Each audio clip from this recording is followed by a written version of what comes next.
It's the final day of January, but that doesn't mean it's the end of the transfer window. There are still 4 days remaining for Arsenal to try and get some business through the door, and we all know who that key target is. But will they be the player that comes in? Will it be somebody else, or will they miss out on a player entirely? This is today's Arsenal Transfer Show.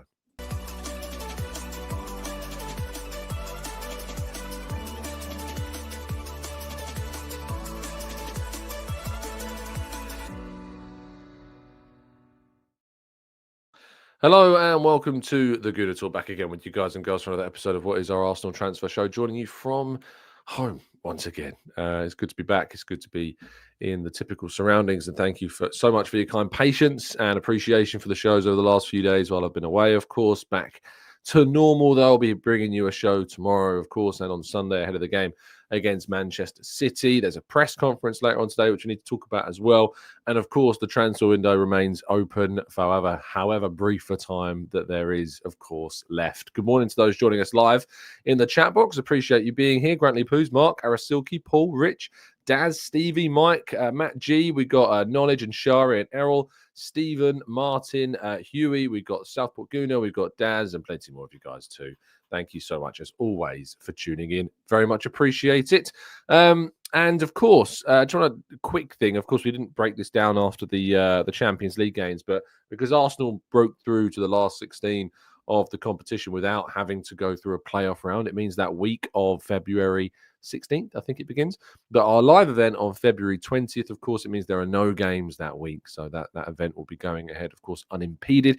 I know that there was a couple of tickets that became available as of the weekend. Somebody sadly can't come to the event, but that does open up the door for somebody else, of course, to come along. So if you would like to come on Thursday, the 20th of February, you're able to do so. There is, of course, an event still available. So go and get your tickets while you can. If you need a link, drop me a message and I'll send it your way and you can grab them to come along to the event if you haven't found it already. It's like TGT Live 2025, I think is where you can find it. If indeed it is still up, it should still be up on the Eventbrite website. I'm sure it's worth. Just don't go to the 2024 because that won't work. So make sure you go to the 2025 event. But yeah, I think there's a couple of tickets still left for you to go and grab. So don't miss out on your opportunity to do so.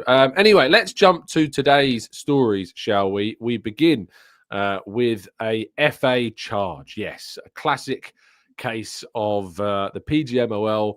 I think in this case, at least, wanting to get the last words, and that is exactly what they're trying to achieve: is to get the last word on this by charging Arsenal. This was a statement. Arsenal have been charged after its players surrounded a match official during their Premier League fixture against Wolves on Saturday, 25th of January. The club allegedly failed to ensure that its players did not behave in an improper manner. Around the 43rd minute, Arsenal has until Monday, the 3rd of February, to provide a response. So this, of course, relates to when the players surrounded Michael Oliver, when he wrongly gave a red card to Miles Lewis-Skelly. And because he wrongly gave a red card to Miles Lewis-Skelly, by the way, we found out yesterday that was a unanimous decision. An FA statement was released explaining the kind of the why it was given. I'll read that to you now. The FA published a written reason as to why Miles Lewis-Skelly's red card was overturned. The commission members were unanimous in their opinion that the referee had made an obvious error in sending off Miles Lewis-Skelly for the challenge and that he made.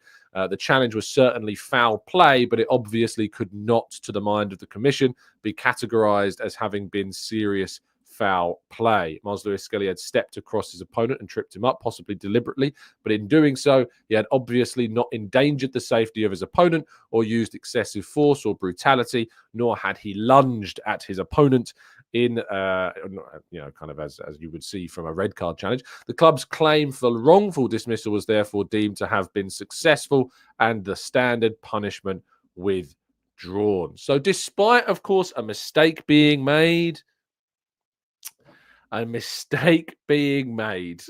still finds itself getting punished for the reaction of the players surrounding the referee questioning that decision. Did they break a rule? Yes, they did break a rule. You are not supposed to surround the referee and it can incur charges. However, we know from previous incidents, Manchester City, you may remember, surrounded Simon Hooper after a late goal was disallowed and brought back despite advantage should have been played in that moment.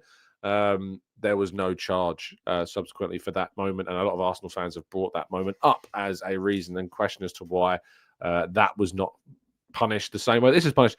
This just feels to me like a teenager trying to get the last word. It really, really does. The PGMOL have been found to have made a mistake against Arsenal, player wrongly sent off, and to try and get the last word, they have now charged Arsenal for their behaviour in how those players reacted and responded to that incorrect decision made by Michael Oliver.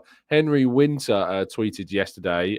He said, Arsenal players wrong to surround the referee, but one, they were complaining about a wrong decision that then got overturned. And two, the FA has to be consistent and charge every team whose players surround the ref. Refs deserve respect. Players deserve consistency and correct decisions, which we know, of course, has not always been the case. And we know that teams surround referees, and sadly, I say sadly, they go unpunished.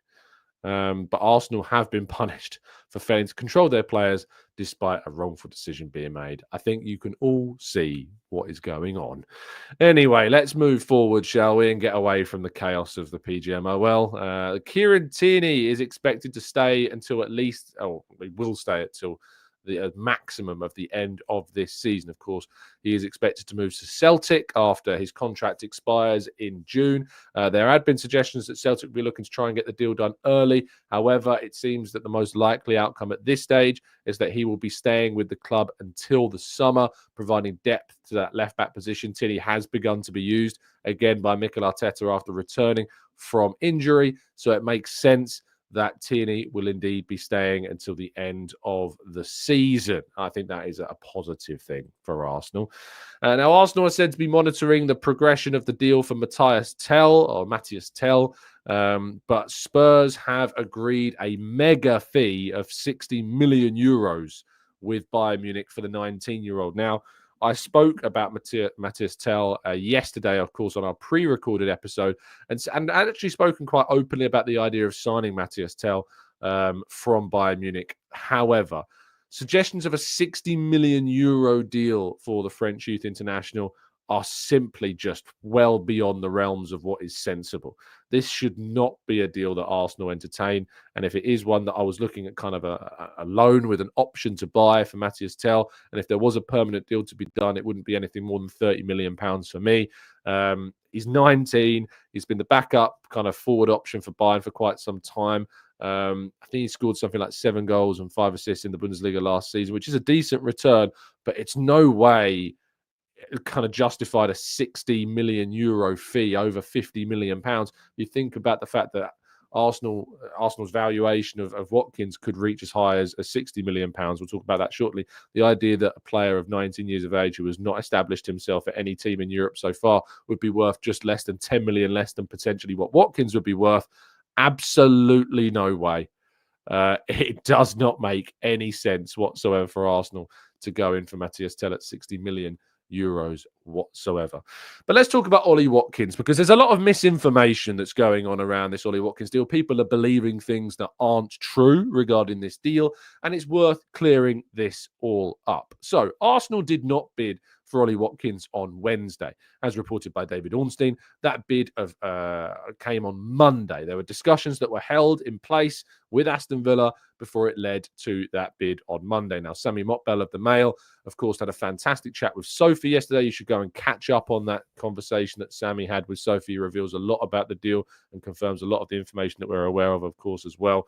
So going back and watch that, it's an excellent one. And Sammy's been excellent this month in terms of his scoops and in beyond that as well. So yes, the bid that Arsenal had rejected by Aston Villa is understood to be well below that 60 million pounds. So for those of you that have been convinced by whoever that Arsenal made a 60 million pound bid, that's not the case. Arsenal's bid was well below that. There have been suggestions of between 40 and 45 million pounds that bid could have been made at a sum of. So nowhere near that 60 million pounds. However, there is suggestions that Aston Villa would want more than £60 million to part ways with Ollie Watkins. Now, John Duran is on his way to Al Nassr. The Saudi window, I believe, is now closed. So we're just waiting on confirmation for that John Duran deal. It's basically been done for quite some time. But John Duran is expected to join Al Nassr before that closure of the Saudi transfer window. So yeah, it's very much a case of misinformation's being spread around the deal for Watkins, that bid that I can already see, Anthony here, I mean, he could not be more wrong, says we're willing to spend 70 million. I don't know where these figures are coming from. Anthony somehow thinking that we're willing to spend 70 million on Watkins when the bid is, as our understanding, is well below that £60 million figure that has been talked about previously. Secret Scout did break the story, but it does seem that their understanding of what the bid was is not exactly entirely accurate. Of course, they broke the story that Arsenal had made a move and approached Watkins, and fair play for breaking that story. But that fee in the region of £60 million is not expected to be accurate.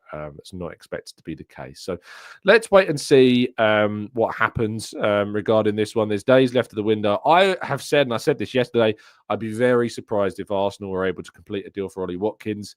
My first kind of emotion surrounding this, and we'll get some of your thoughts about the Watkins deal in part two. My first feeling of this was great short-term deal. In the long term, I think that if Arsenal don't win the league off the back of signing Watkins for 60 million, it could be a real huge risk financially that could backfire and stop them from signing players that would help them more in the longevity of things. It certainly would stop them from signing Benjamin Sesko in potentially in upcoming windows, as well as any alternative younger options of a similar price tag as well. So I can see that Arsenal clearly want a striker. You can see that Mikel Arteta's conversations in press conferences, you can see that Mikel Arteta, what he's been saying in those presses, he's not been lying. He's been turning around and saying that he wants a striker, he needs a striker, and clearly that he likes Ollie Watkins, and they have now made that first move. But Aston Villa do not want to sell. They are not entertaining any bids for him at the moment, especially after the exit of John Duran. What I imagine has happened is that Arsenal has spent quite a bit of time during this window looking at another target they wanted more so than Ollie Watkins. I imagine that was Benjamin Sesko, from what we've heard about the interest in him and suggested talks and inquiries made with Leipzig. However, Leipzig, again, have had no interest in selling Sesko. They need to qualify for the Champions League. They would be asking for a humongous bid well over his market value to get that done. And Arsenal's hopes maybe that would be a doable deal has fallen apart, and therefore they've moved for another target. We know that is now Ollie Watkins. Now, what I would say is that, of course, the news of Ollie Watkins' bid came out on Wednesday. All of that story broke on Wednesday. We found out 2 whole days after the bid was actually made for Watkins. So when we're kind of panicking and worrying about we're not hearing anything today, it's worth remembering how out of the blue this story came, and also how much after the actual bid was made that it did indeed come out. So it's worth bearing in mind that a lot goes on behind the scenes that we are not privy to, that we do not find out about until much later, and hopefully that brings some encouragement. But there is, of course, only 4 days left of the window. Mikel Arteta will, of course, be facing the media a little bit later on today ahead of the game against Manchester City this weekend. I'll be there at the Shopper Realty Training Centre to hear from Mikel Arteta. This is his final press conference before the end of the transfer window, before a match. Of course, he will be facing the media after the game against Manchester City at the weekend, but there will then be a press conference on Tuesday. That'll be the 4th of February ahead of the game against Newcastle. That will be the first press conference after the January window has closed. So this is the last pre-match press conference before the end of the January transfer window. Then there'll be one more press conference on Sunday evening after the game against Manchester City. So there's a lot still that could happen between now and then, but this is going to be very interesting indeed to see what goes on and how Arteta has to speak on a lot of topics. He won't answer any direct questions, as we know, about specific players, but he could answer some questions that gives a better idea about how the club is faring, and also about that FA charge. I imagine that will be something that is talked about, as well as the latest on David Raya, who was confirmed to be missing for that game in midweek against Girona. There's a lot still to kind of be delved into, but there was a report by James McNicholas at the Gunner blog yesterday in The Athletic that suggested that there is optimism David Raya will be fit for the game against City. Well, let's go to part 2 and your questions and more right after this.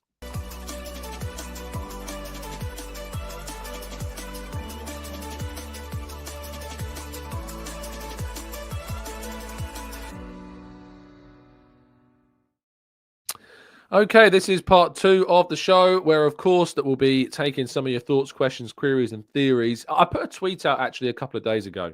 Um, we did a phone-in show. What was it on Tuesday? Was it Wednesday morning? I think it was Wednesday morning, wasn't it? We did a phone-in show. That phone-in show was a lot, right? I think we got some really good calls.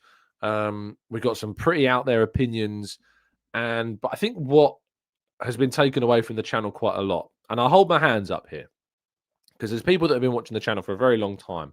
I think that get very irritated. I think people get very frustrated with the fact that I give quite a bit too much time to some pretty unsavory comments from people just looking to inflame things, people just looking to kind of create a bit of chaos. And I'm sorry for that. I'm human. They draw me in at times, and I shouldn't give them as much airtime as they get. They have one, as we've already seen. I think you can tell that there are the same people that pop in every day and say the same things, and the same motives are behind them. And usually they come from a bad place, and usually they are spewed with disinformation and information that's not true. For instance, I mean, with that whole 70 million thing earlier in the show for Watkins, of course, massive misinformation. No one at any time has ever suggested 70 million for Watkins, and yet it's being spread as if that is, of course, the case. And we need to avoid more of that. And so I'm going to do more, as Johan says here, to not buy it. I can't promise you it's never going to happen because, as I said, I'm human. It is going to happen. But my goodness, does it take a mental toll? It really does. And I need to just kind of take that step back and start thinking about things a little bit more logically and just respond to things with a little less emotion in that sense and just taking things forward from there. Junho says, RB Leipzig have spent 80 million euros on Xavi Simons. Are they potentially spending money that they would be getting for Sesko if they were to get him? If you look at the record that Leipzig have in the previous however many seasons, they make net gains almost every single summer. They sell really well because they've got some very good young players, and they buy lower. So the likelihood is that they have that money to spend on Xavi Simons. And then, of course, are looking to maybe even sell Xavi Simons in the summer and make a profit on him. So that's the reality.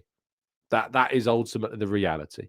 That's kind of where I'm at with that one. Rich says, Tom, it's better to overpay for a slightly untested 21-year-old or a proven 29-year-old. Genuine question here. I don't know what to think. I'm feeling frustrated. It depends upon how much you're overpaying, because for Mathys Tel, 60 million euros is a huge overpayment, in my opinion.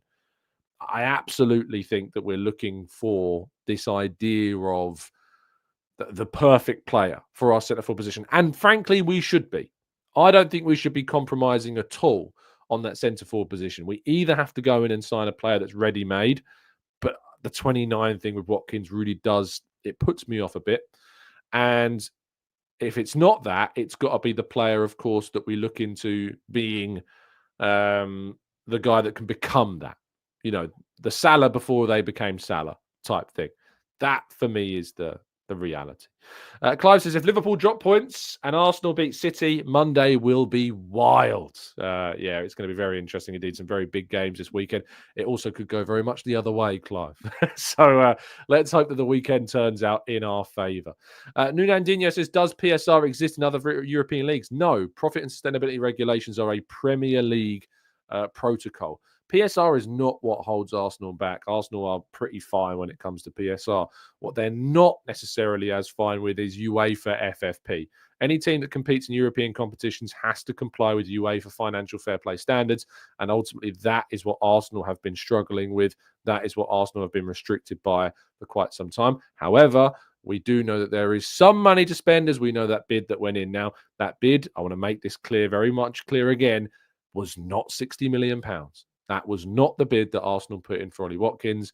That bid is understood to be considerably lower than that 60 million bid threshold. So do be aware of that, and just be aware that that is what the reality is in this case. Gooner Jones says, in my opinion, the Watkins bid is just so the club can say that we tried to ultimately end up with nobody. Villa won't sell both strikers and definitely won't sell cheap. So this is probably an opinion that I'm going to touch on once and never really address again, because it's frankly ridiculous. This tinfoil hat, suspicion, conspiracy theory post that you do see quite a lot of people having, this idea that Arsenal have only bid at the end of the summer, or rather the end of the window, for Watkins to kind of appease. Because the answer is, who is that appeasing? Who is it appeasing to put in a bid that is unsuccessful? Nobody. Nobody. They aren't silly. They don't think that Arsenal fans will suddenly lap up the fact that they've bid and that'll be successful enough. If we get to the end of the window and we've not signed anybody, ultimately this window has been awful because we absolutely had to go and sign somebody. And that's not going to be lost on anybody just because we've bid for Watkins unsuccessfully. It's still not going to be suddenly a successful window if we do that. Arsenal have been active in this window. They've tried to look at centre forwards. They've looked at Sesko. And of course, they've made a play for Watkins. And that shows you that the ambition was there to try and sign a player. But it's just not been feasible at this moment. We've still got 4 days left of the window to see what will still happen. But this idea that Arsenal have kind of made a show, and that's why I say I'm touching on this opinion once, and then we're just going to put it in a box and throw it away, with the key being very much also thrown away with it, is because it's ridiculous. It's an absolutely mad tinfoil hat theory that needs to be thrown out because it's obviously not the case. I know that people want to try and make sense of things. I know that people don't like having an opinion that ends up being proven incorrect about Arsenal not being ambitious, because clearly Arsenal have made these moves during this window. Arsenal have tried to get a player through the door, and there is still time for Arsenal to continue to try and do that. But if they get to the end of the window, no matter what they've tried to do, if they haven't brought anybody in, this window will still be a failure. It can't be anything other than a failure if Arsenal don't bring anything in, because they need to. We are Gabriel Jesus down. We are Bukayo Saka down. We are to bare bones in our attacking lineup. Thank goodness for Ethan Nwaneri. And I'll come on to a separate conversation about Ethan Nwaneri in a second. But this Arsenal are absolutely in need of reinforcement. And Jason Ato, who has stepped into this position and is taking over this role from Edu, who resigned partway through the first part of the season. And there's a lot of pressure on him during this first opportunity for him to do business for Arsenal, to try and get business done within the confines of our financial restrictions.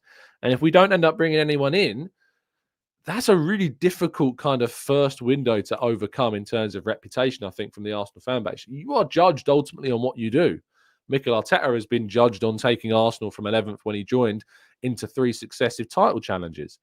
But Jason Ato is coming into this interim sporting director position off the back of Edu's resignation, with none of the credit that Edu had built up by building the squad that has, been able to achieve what he's been able to achieve so far.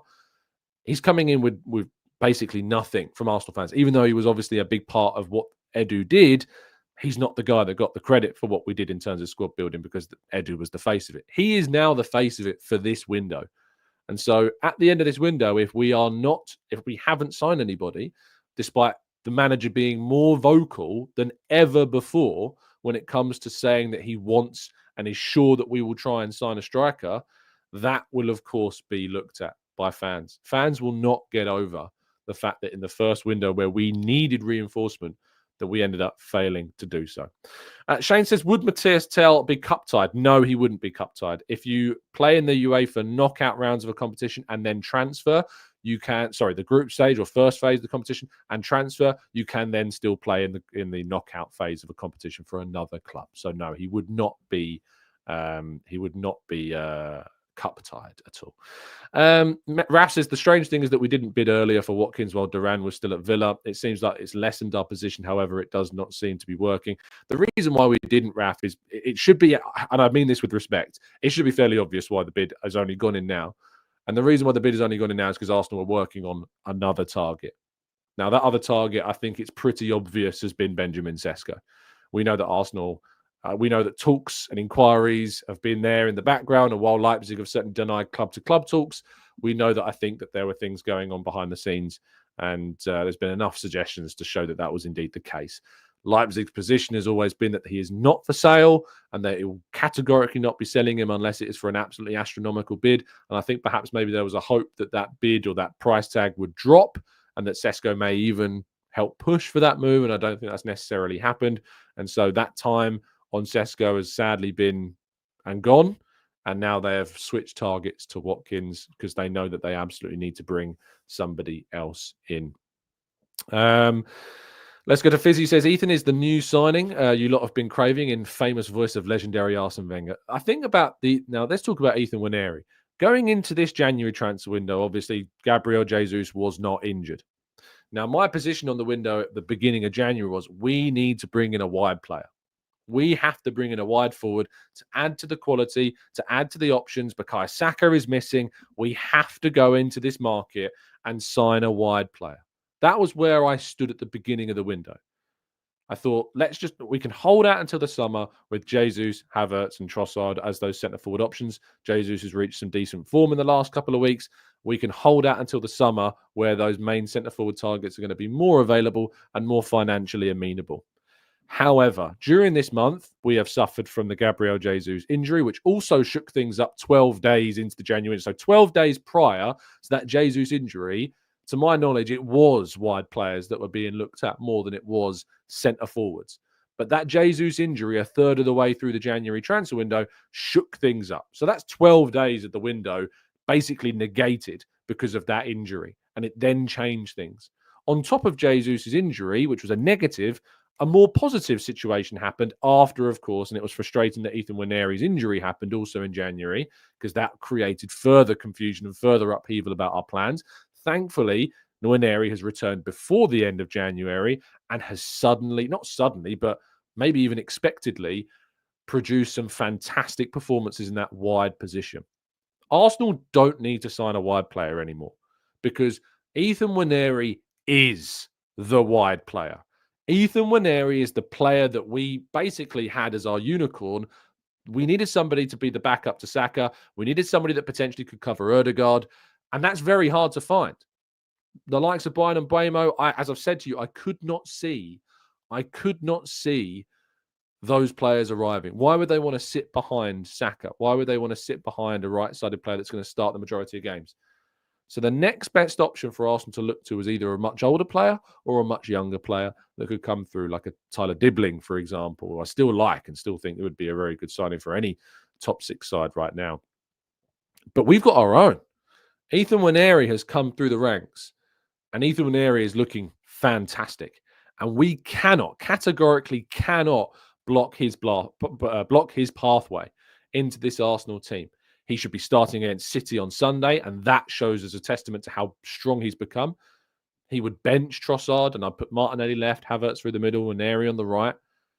Absolutely, Nwaneri is the guy that we should be putting a lot of time and effort and resources into. And when we go to sign a wide player, it will be to replace a Trossard. That's when we will sign a wide player. It will be replacing Trossard. If we choose to do that, we may indeed choose to renew his contract. Bulgarian says that's a lot of pressure to put on the shoulders of a 17-year-old. It is, but he's ready.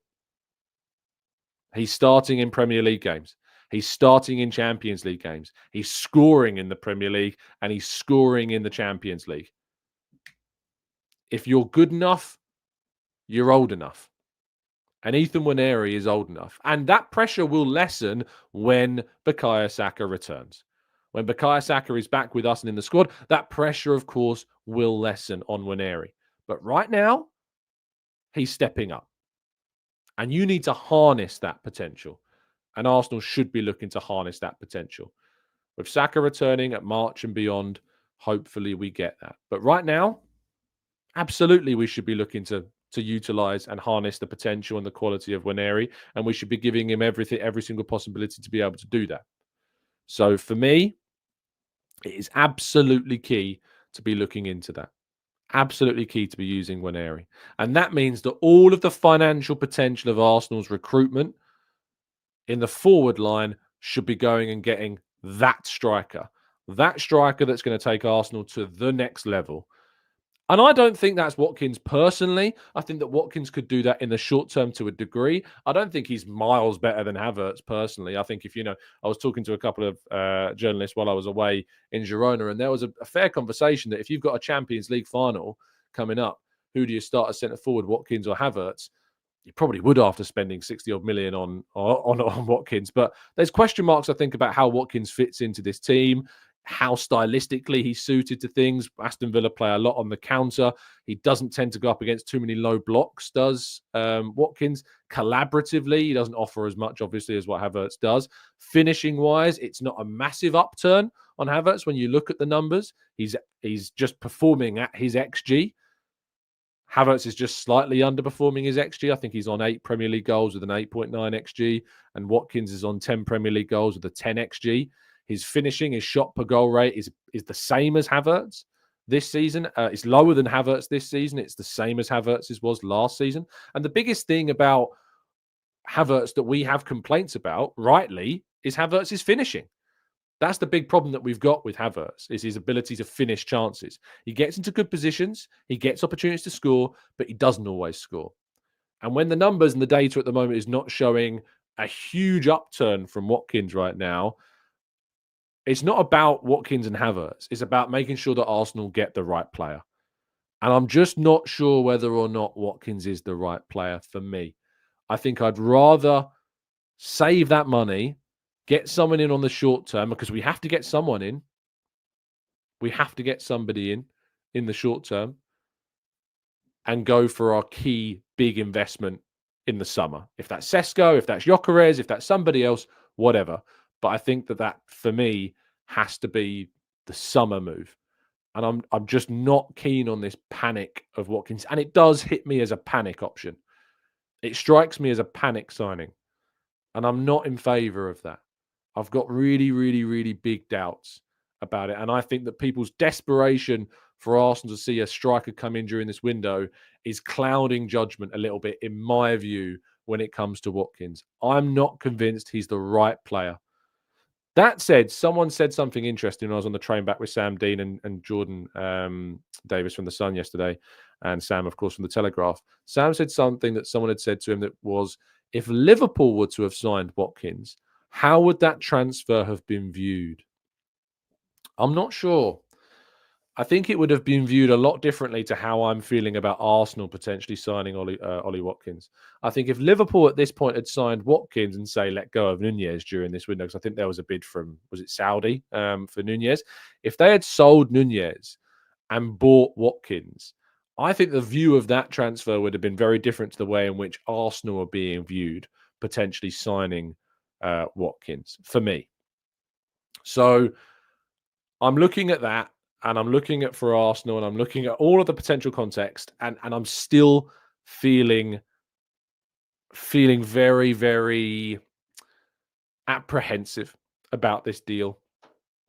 I'm feeling very apprehensive. If you could get Mathys Tel on loan with an option to buy, I'd rather do that, personally.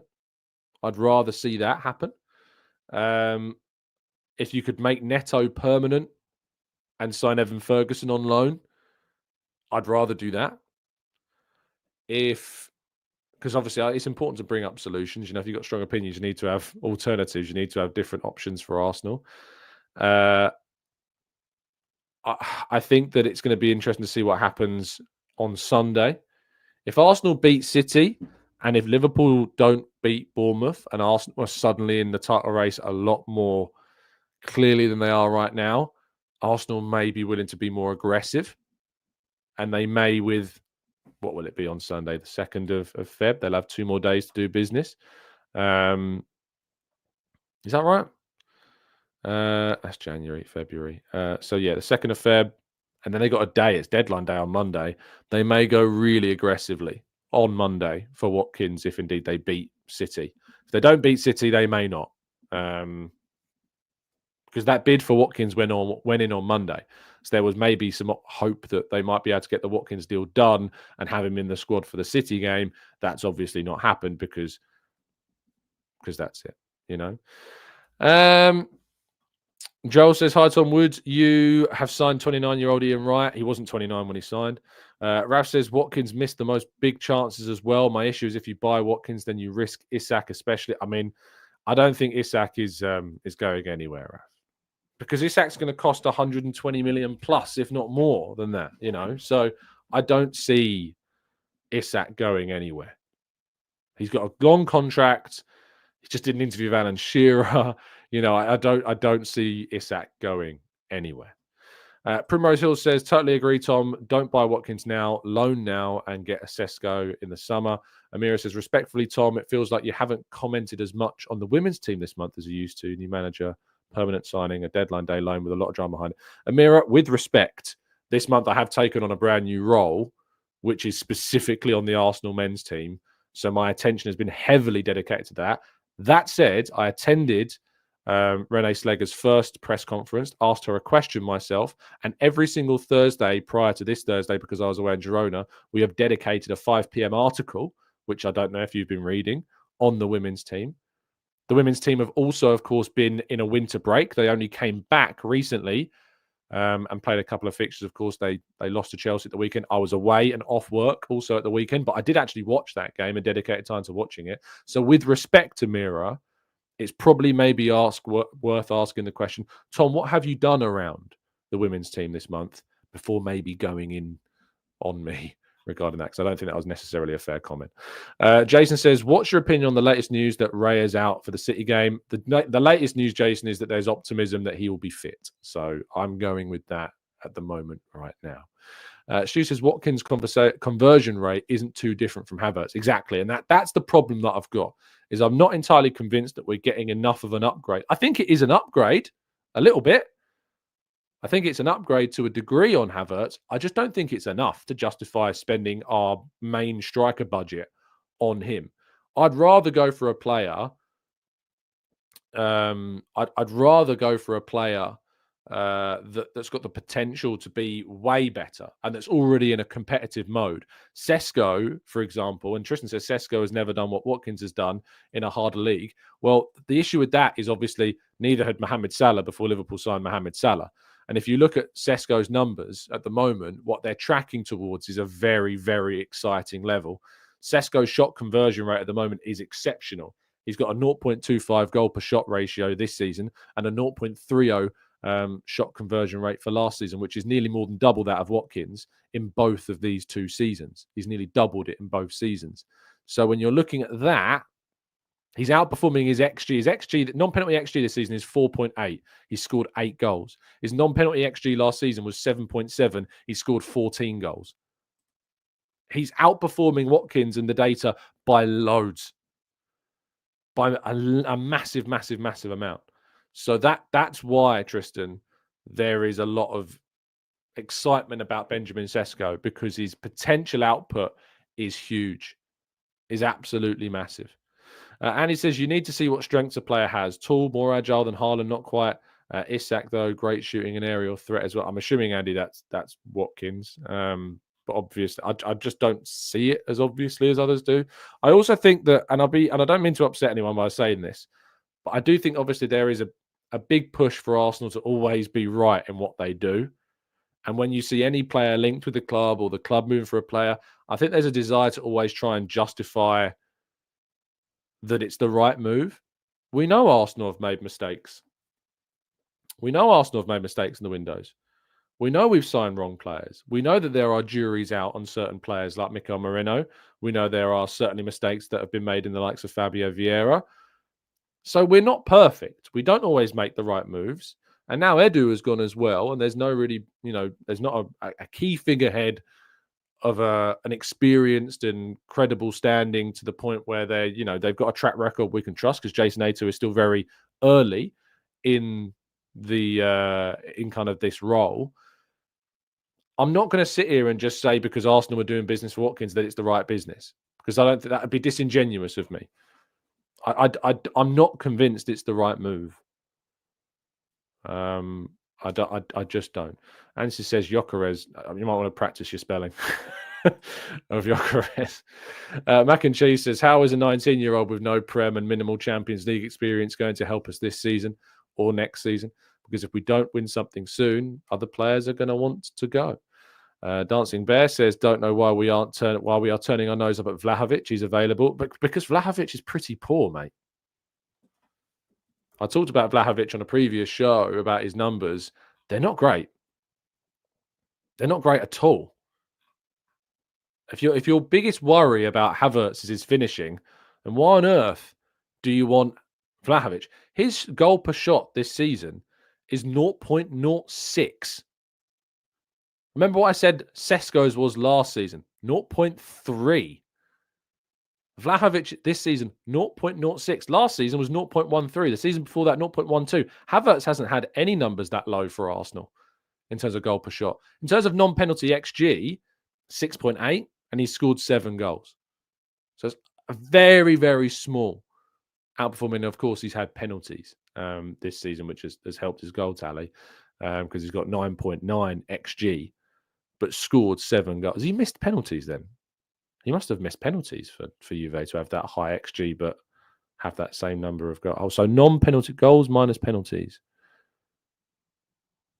Where's the non-goals minus pens? Yeah, he's had 4 penalty kicks this season. I don't know how many goals that means he scored. Goals per shot. Why is it not showing me his... Oh, here we go. Goals minus penalty kicks. He has wow. He has 3. 3 goals with a non-penalty XG of 6.8. So he's not outperforming his XG. In fact, he's less than half of his non-penalty XG. He's got 3 non-penalty goals, Vlahovic, with a 6.8 non-penalty XG. That's awful.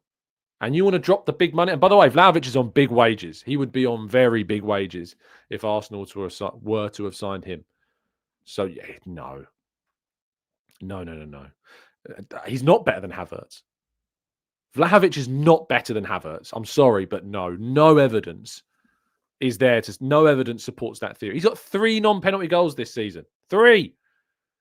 And he should have more than 6, according to the data. He's not better than Havertz, mate. I'm sorry, but that's just ridiculous. Super Key says, in my opinion, if we're going to somehow up the Watkins bid, I would rather up the offer to try and go for Leipzig. I'd be more inclined to overspend on Sesko than overspend on Watkins. I agree. I agree with that. The problem is I don't really get... I just don't really understand why we would go for somebody that is 29, that's going to give you a minimum 18 good months. That's before he's 31. And then there's question marks about then going for another striker that you have to spend another really big fee on. And you've already spent a huge fee on Watkins, maybe more than 60 million. It just doesn't make sense in my head to go for Watkins. It really doesn't. It really doesn't make any sense. And he says Vlahovic doesn't do the Havertz work rate either, but he can play with his back to goal. But he's like 5th choice. I mean, 5th choice might even be generous. Bryce says, tell me you don't watch Serie A games. That telling me the dude is clueless, just like our club. Bro, I don't need to even have watched too many of his games. I've watched a few of them, and his highlight reel for missing chances is worse than Havertz. And when you look at that data, mate, it's awful. If we want a clinical finisher, you don't need to have watched any games to look at that data set and know that Vlahovic is not a clinical finisher. All you need to do is look at those numbers. And that tells you absolutely everything that you need to know. Harris says that will be 2 windows in a row that we would have panic bought, irrespective of any context. This is poor, which is why the next sporting director appointment is high priority. I sincerely hope that we do get a different sporting director. I hope that we bring somebody in. I hope that we don't promote from within. I want Arsenal to bring someone in externally. We don't know who that would be. That will be something that the club do closer to the summer transfer window. They're not going to rush that decision. We absolutely need to be going out and getting in a top sporting director, an Alabe. Luis Campos, of course, comes up because of his record, but there is some question marks there. Rosicky has done really well at Sparta Prague, but is he going to be good enough? He's got a very good record, and he would be a little bit of a risk, but he's done some really good things in the Czech Republic, or Czechia, I should say now. So let's see what happens on that front. Luke says, just because Sesko has a high potential doesn't mean it'll work at Arsenal. We've seen it so many times. Fergie used to buy ready-made strikers with the exception of Rooney. Yeah, but the ready-made striker that he bought was Berbatov and Van Persie. They are they're better than Watkins, like by quite a distance. Van Persie won them the league after getting 30-plus Premier League goals. Berbatov was already a top goal scorer in Germany, went to Spurs, continued that, and then was bought, and wasn't necessarily even like a main striker for them. It was Rooney was still their main striker, of course, when Berbatov arrived. So, and Tevez, of course, as well. And Tevez came in and then left and went Man City and was excellent. So let's not pretend that comparison works, because it doesn't really work with the Watkins case. It doesn't work at all. Revsan says, hi, Tom. I have a feeling that Arsenal might try to get Osimhen on loan. as Galatasaray is about to sign Morata. What are your thoughts on this? I don't think so. The Osimhen thing, the big thing of Osimhen is the wages. I did a little bit of digging, a couple of conversations with Osimhen, with people about Osimhen, and the big thing I got back about Osimhen is the wage demands. That's what seems to be the biggest stumbling block. I'm talking massive. I've heard numbers that make Nico Williams' wage demands look small. So I think the wages are the biggest thing that are blocking the Osimhen deal at the moment. Matthew says, Tom, let's spend a lot less and bring... she'll solve all of our problems and we'll have no new signings. We'll have no need for new signings. Marley says, I can't believe what I'm hearing from Tom. Marley, let me know what that is. I'd love to know. That's pretty open. Oliver says, Watkins does have a shade of the Lacazette about him at the moment. Andy says, Tom, does Sesko lead Arsenal to a title? Potentially. If you can replicate those figures that he's producing for Leipzig, which is a competitive league, of course, in the Bundesliga, for a Leipzig side that have not been particularly great this season, but he is outperforming things dramatically, with those numbers. Non-penalty XG, 4.8, with 8 goals. He's nearly doubled his XG. His shot per goal ratio is excellent. If you can repeat those numbers for Arsenal, you can see why he is wanted. You can see why that is a player that Arsenal wants. So I'd have more confidence in Sesko than I would in others at the moment. I would have more. So he says, what about Rashford? It's a no from me. Prog says, I really like Mathys Tel. Very good ball striking, two-footedness, decisiveness in front of goal. I just don't think he's worth that money, though. 60 million euros, Bayern have been offered that. That's what they're going to ask from other clubs. I don't think it's justifiable, really. I just can't see him justify. He has got good finishing numbers, but he's 19, playing mainly as a substitute for the best team in Germany. So I have a few more kind of question marks about Mathys Tel. I keep saying Matthias Tel. It's Mathys Tel. His goal per shot last season was okay. His goal per shot the season before was good, very good, in fact. But he's not scored any goals this season. So he has a 0 goal per shot, but he has obviously only played like 500 odd minutes. So it's hard to judge him off this season. He's a good talent, but I can't justify spending 60 million euros on him. I just couldn't justify that. Because again, that's then committing to Tel. That's if you're dropping 50 million plus on Tel, that's your investment. That's your centre forward. Because you have to remember, it's not just about the money, it's about the spot. And we have one spot to fill with a centre forward because Jesus is out, but he's still here. He's still being paid. So let's not pretend that's not the case. And we have a spot that is now open for that centre forward position to sign a player. But once you fill it, you've filled it. So it's not just about the money. It's also about who you're filling it with. Let's go to Ryan says Jonathan David is the perfect stopgap. Now, Jonathan David is an interesting one. Jonathan David, of course, has his contract expiring at the end of the season. I'd be inclined to even be looking at that as I would have been inclined to look at him as the Jesus replacement just for that position. Still, then looking at potentially signing as centre forward. He is 25? 25 years of age, just turned 25. In terms of his numbers, what's he doing this season? 11 goal, 6 non-penalty goals, 5.6 non-penalty XG. So not brilliant finishing numbers, but last season 17 non-penalty goals, 15 non-penalty XG. So good. A goal per shot. Let's have a look at that. 0.19 this season, 0.22 last season. So yeah, they're good finishing numbers. I'm open to the idea of Jonathan David because also his collaboration is pretty good. He's in the 68th percentile. For assists. So I'm open to it, but I don't think he is the answer. I just think that he's available for free in the summer, and I think you could bring him in and potentially replace Jesus in the long term, and then you've still got the opportunity to go and spend money on a Sesko or somebody like that. I don't know if you could get him for 15 to 20 million now. That you would think is probably a deal that maybe you look at. But I have a question mark about why nobody has been able to sign him on a pre-contract agreement. Why has nobody signed David? That does send a couple of red flags up in my mind about Jonathan David. And it says, can you be reached after the live stream? It is actually important and Arsenal related. So you can see my handles on the screen there. The DMs are always open for them, and I try my best to reply to as much as I can. Brian says, we need a rotation option with Havertz. Gyökeres is the guy for me, but I'm open to Acuna or Mbeumo. Mbeumo is more of a right-sided player. Cunha's not a centre-forward. And I'm not convinced is worth the money that it would take to buy him or either of those two. Gyökeres, the thing with Gyökeres is that you are taking a risk in terms of the league that he played in. When you look at the players that have moved from the Portuguese league, Darwin Núñez had an excellent record there. Can Gyökeres replicate that level for Arsenal? We'd have to wait and see. But he's a very consistent goal scorer. But he's the thing about Gyökeres is that you can't talk about Gyökeres without the caveats. There's always caveats when it comes to Gyökeres, because the league is a caveat. With all due respect to the Portuguese league, it's not just about the fact he plays in Portugal.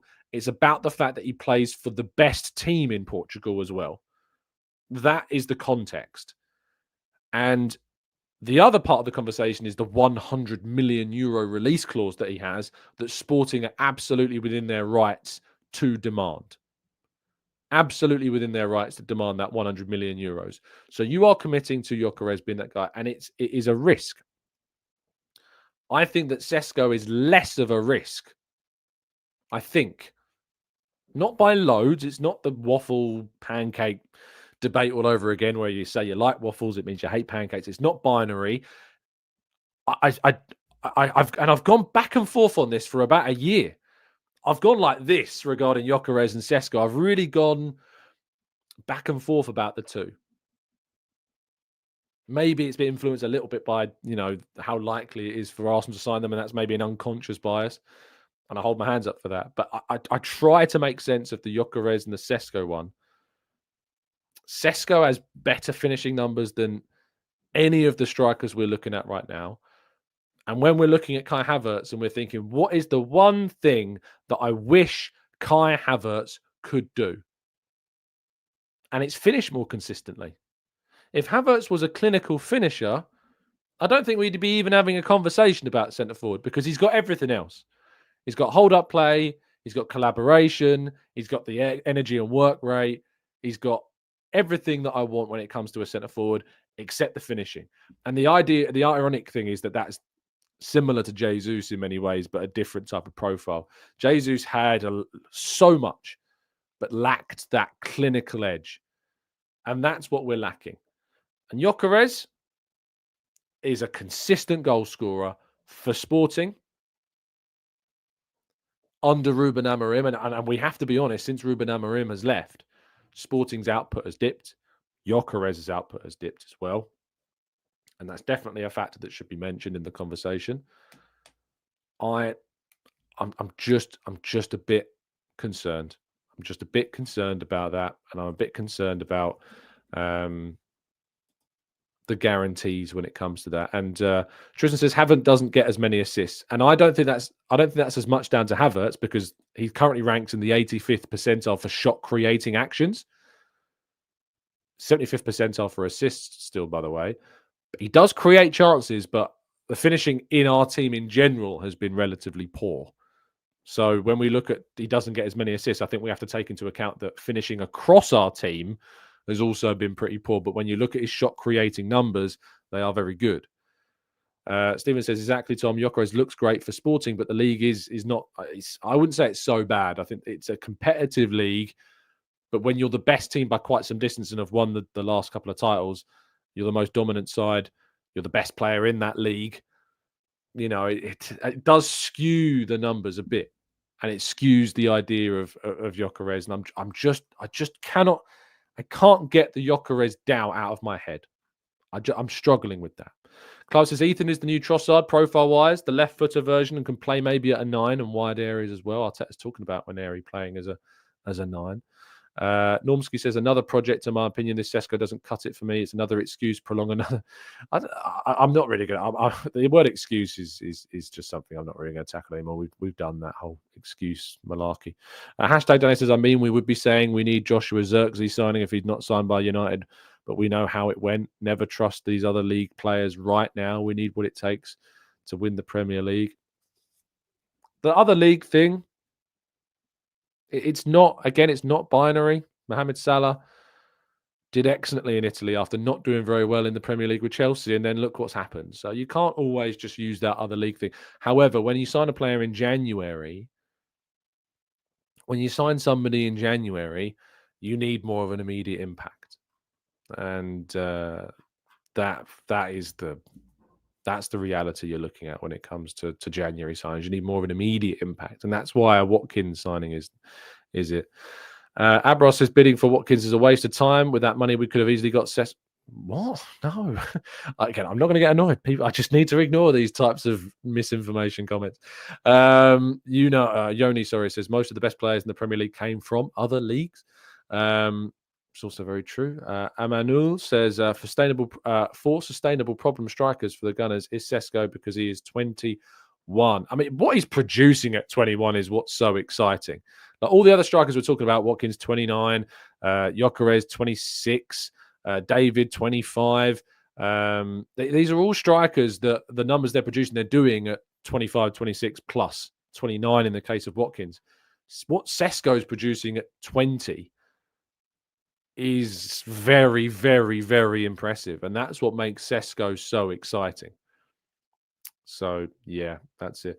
Oliver says, doesn't that include shots created by himself? No, only shots created for other players, Oliver. It doesn't include stats for what he's created for himself, because that's not creating a shot is about what you create for somebody else. So, yeah, no, as far as I'm aware, no. There you go. So that's there you go. Right. I think we're going to end the show there. We've been going for about an hour. Thank you so much as always for listening. It's been quite an in-depth striker conversation today. Let us know your thoughts. Please try and avoid the misinformation that is being spread out there. It is very dangerous. It really does kind of skew the narrative and skew the conversation to some pretty dangerous places where people are convinced that, like the £60 million Watkins, £70 million Watkins, these things aren't true. Arsenal's bid was below that, quite considered, I think below £50 million even it was. The tinfoil hat theories, just be careful out there. Just convincing yourself of things that aren't obviously true is always going to be difficult, especially when things aren't going how we want them to. But it's important to stay grounded on this and try to listen to the objectivity about it, what's going on.